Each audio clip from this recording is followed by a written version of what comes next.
वालेकुम friends, little help for better life से आपका दोस्त, आपका मेज़बान चौधरी फवाद जट। नाज़रीन, आज हम मौजूद हैं पहलवान कोट रोड के ऊपर और मेरे नियरेस्ट लैंडमार्क है थाना गुलिस्तान जौहर। आप अगर दोस्त दिखा सके मेरे, और नियरेस्ट अभी इधर नवाज शरीफ स्कीम भी मौजूद है। नाज़रीन, आज का जो मकसद है वीडियो बनाने का, जो कि हमारे चैनल का मकसद भी है, little help for better life का मकसद ये है कि छोटी सी मदद ज़िंदगी में बेहतरी लाने के लिए।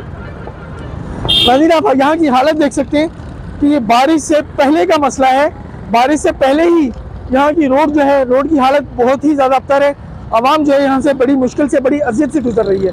मेरी हुकाम बाला से अपील है, बिलखसूस administrator Karachi, deputy mayor, mayor, इन सबसे मेरी अपील है, जो उस इदारे का डोमेन भी है, जो कि वाटर एंड सीवरेज मैनेजमेंट का जो डोमेन है, रोड्स को क्लियर करना। ये बारिश से पहले का दरीना मामला है और आवाम बड़ी तकलीफ और अजियत का शिकार है। मेरी अरबाब इख्तियार से अपील है, पुरजोर अपील है कि खुदारा इस दरीना मामले को हल करवाया जाए, ताकि पब्लिक की रवानगी जो है वो यकीनी बनाई जा सके। पब्लिक बहुत ही ज़्यादा मुश्किल से यहाँ से गुजर रही है। यहाँ से थोड़ी ही दूर पर दुबई हाउस भी मौजूद है, उसकी भी अल्हम्दुलिल्लाह सफाई शुरू हो चुकी है। और जिस तरह हमारे इदारे मुतहर्रिक है माशाल्लाह, KMC DMC दीगर जो है वो कराची के मुकामात के ऊपर, मैं उनसे कहूँगा कि यहाँ की भी ये जो अबतर हालत है इसको भी बेहतर बनाया जाए।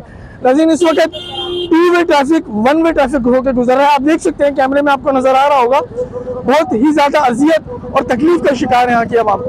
इस दरीना मामले को मैं आवाम की नुमाइंदगी होते हुए मैं आप तक पहुँचाने की कोशिश कर रहा हूँ अपने प्लेटफॉर्म से, और उम्मीद करता हूँ कि हमारा ये कॉन्टेंट आपके लिए बड़ा मुफीद साबित होगा और रेफरेंस के तौर पर आप इसको इस्तेमाल करते हुए अरबाब इख्तियार से मैं अपील करूँगा कि इस दरीना मामले को जल्द से जल्द, एज सुन एज पॉसिबल, इसको जो है वो हल करें। बहुत शुक्रिया।